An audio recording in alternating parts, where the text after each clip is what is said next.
Halo, assalamualaikum warahmatullahi wabarakatuh. Rasanya udah 1 bulan kali ya gak nyobain rumah baru, rumahnya komputer. Dan kali ini mungkin bisa jadi alternatif casing ATX terjangkau nih. Tampilan kece dan dapat bonus 3 kipas ARGB. Penasaran gimana casingnya? Lanjut ditonton aja. Sekali lagi nih, bagi yang baru nongol di channel saya, absen dulu dong. Gak pakai duit, nebeng boleh. Caranya tinggal pencet tombol subscribe, lonceng, dan kalau nggak keberatan tekan tombol thanks. Isi sih kelasnya.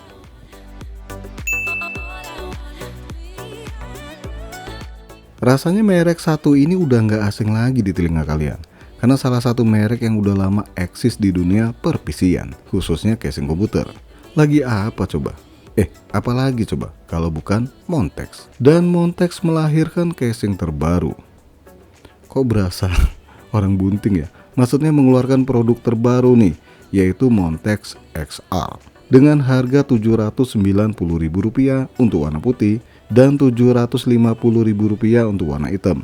Casing ini support motherboard ATX, MATX ataupun mini ITX. Kemudian untuk panjang VGA maksimal hingga 420 mm.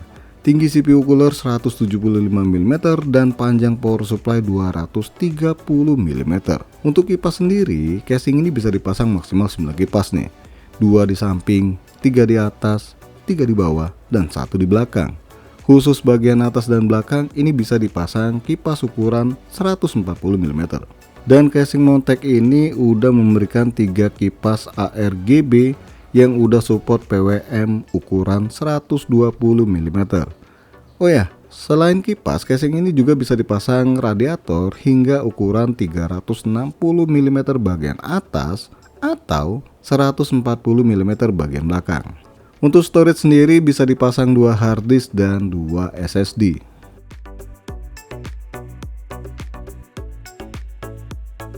Dus casing Montex ini simple ya, tapi cukup besar. Di bagian samping kanan dikasih lihat apa aja yang bisa dicopot dari casing ini. Sedangkan detail spek casing ini ada di bagian samping satunya. Setelah dikeluarin langsung deh bisa dilihat tampang casing yang sederhana tapi elegan.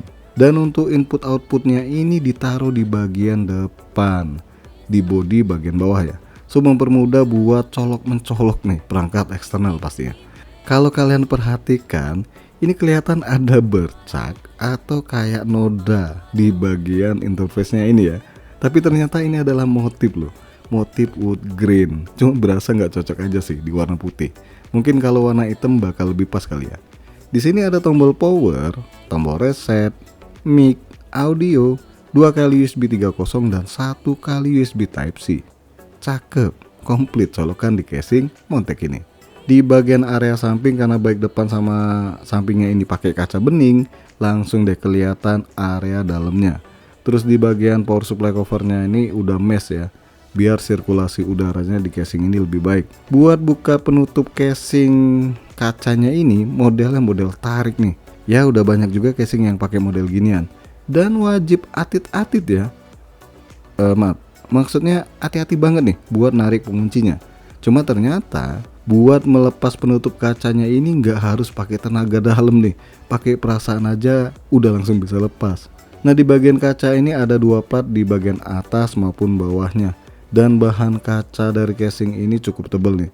Satu lagi yang harus dicopot, dan ini kali pertama saya melakukannya ya, itu nyopot bagian kaca depannya. Dan ini juga gampang pakai banget nih, tinggal tarik dan terlepas dari casingnya.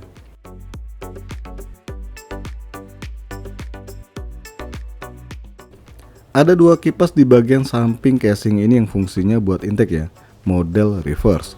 Terus di bagian kabel manajemennya udah dikasih penutup karet berwarna putih ya. Jatuhnya kelihatan lebih rapi kalau pakai ginian. Sayangnya cuma di sini doang sih yang dikasih, yang lainnya enggak.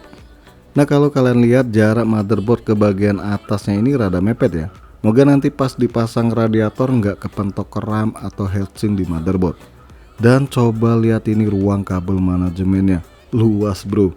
Oh ya, bagian belakangnya ini ada 1 kipas lagi, modelnya model biasa dan fungsinya buat exhaust. Kipas casing ini udah PWM dan speednya dari 700 hingga 1500 rpm.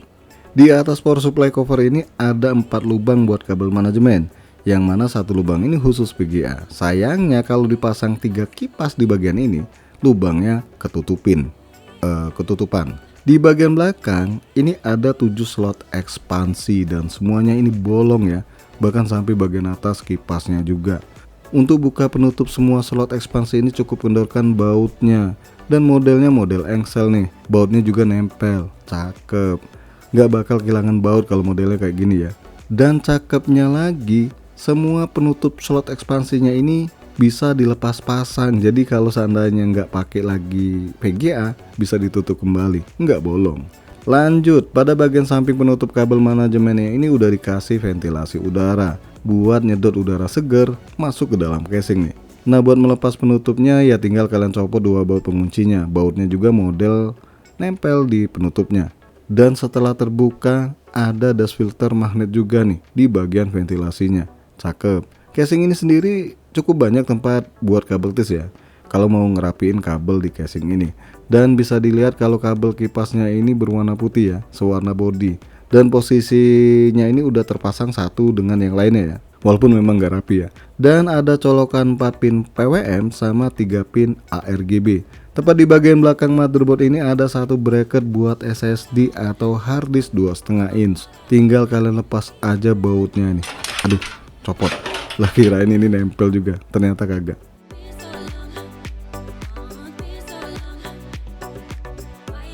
Karena bagian input output ada di cover bagian depan, maka kabel-kabelnya ada di bagian bawah sini nih, di dekat rak harddisk. Sayangnya kabel IO nya ini nggak berwarna putih ya. Coba deh kalau senada, bisa jadi Rhoma Irama.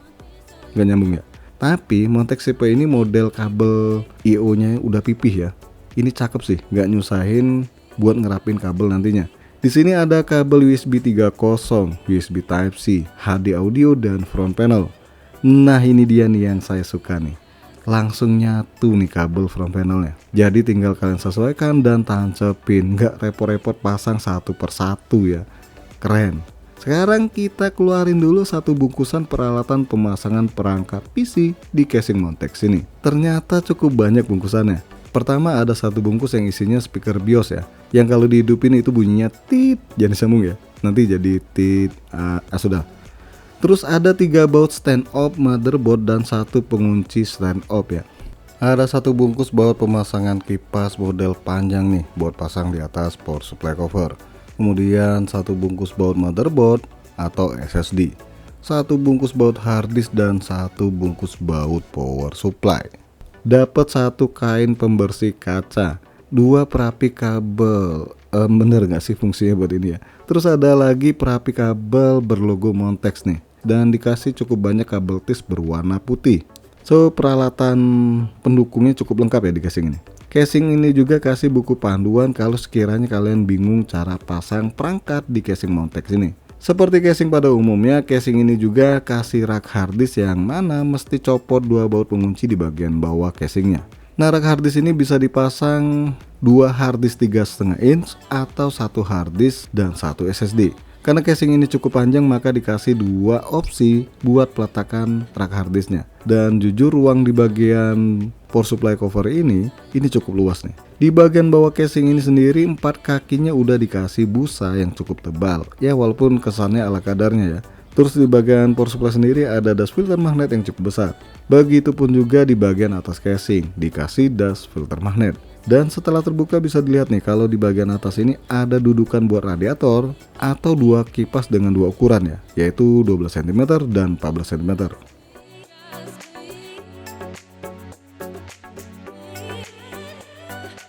Oke, lanjut pemasangan perangkat di casing ini. Ya bisa dibilang aman dan terkendali ya.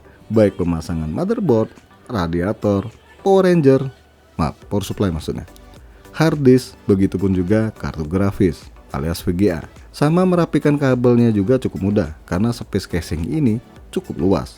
Tapi untuk pemasangan konektor motherboard khusus di bagian bawah nih ya, dan motherboard yang saya pakai ini MATX, maka biar kelihatan rapi saya taruh kabelnya di bagian belakang motherboard. Ya karena casing ini nggak menyediakan lubang khusus motherboard MATX. Nah sayang banget sih ya. Rada ribet sih buat ngumpetin di bagian belakang motherboard ini, tapi demi kelihatan lebih rapi kenapa enggak. Satu hal yang menurut saya kekurangan dari casing ini adalah jarak motherboard ke bagian atas casing yang terlalu mepet. Ya walaupun memang tetap bisa ya dipasang radiator, tapi buat pasang lepas RAM-nya ini rada ribet. Terus nggak asikkan lagi colokan power processor ke motherboard, begitupun juga fan di area ini ketutupan bodi radiator ya. Jelas ini kalau mau lepas pasangnya khusus konektor prosesor ya, ini wajib lepas radiator terlebih dahulu. Repot. Coba deh kalau seandainya sedikit lebih turun. Tapi rasanya cuma ini doang sih ya kekurangan casing dari Montex XR ini.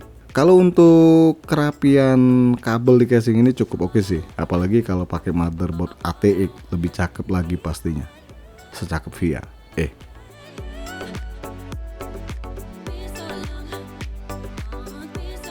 Sekarang kita hidupkan PC-nya nih, dan gimana? Cakep nggak? Pastinya dong. Apalagi fan-nya udah ARGB ya, bikin FPS naik tinggi. Itu game sih. Maksudnya jadi ganteng maksimal. Nah sekarang coba perhatikan kipas bawaan casing Montex ini, yang mana kalau dilihat berasa lebih besar ya dibandingkan kipas 12 cm pada umumnya. Ini dikarenakan bilahnya ini lebih dimaksimalin. Maksudnya gimana ya? Kesannya kayak frameless gitu ya, tapi keren sih. Sekarang kita tarik kesimpulan dari casing Montex XR White ini. Tampilannya kekinian dengan bonus 3 kipas ARGB. Kemudian di rentang harga segini udah ada 2 port USB 3.0 dan Type-C. Ruang kabel manajemen yang cukup luas dan bisa dipasang radiator 360. Jadi semakin menarik untuk dibeli ya. Dan bahan casing ini juga cukup tebal. Untuk kekurangannya sendiri udah saya jelasin tadi ya, yang mana jarak motherboard dengan bagian atas casing yang terlalu mepet. Walaupun awalnya ragu bakal kepentok sama RAM, ternyata enggak. So bagi kalian yang lagi ngincer casing ATX dengan banyak kelebihan, harga yang terjangkau, maka Montex XR ini bisa jadi pilihan. Oke guys, sampai di sini aja dulu bahasan casing gaming dari Montex. Jangan lupa support terus channel ini dengan cara subscribe, like, dan share. Terima kasih sudah mampir di NK Channel.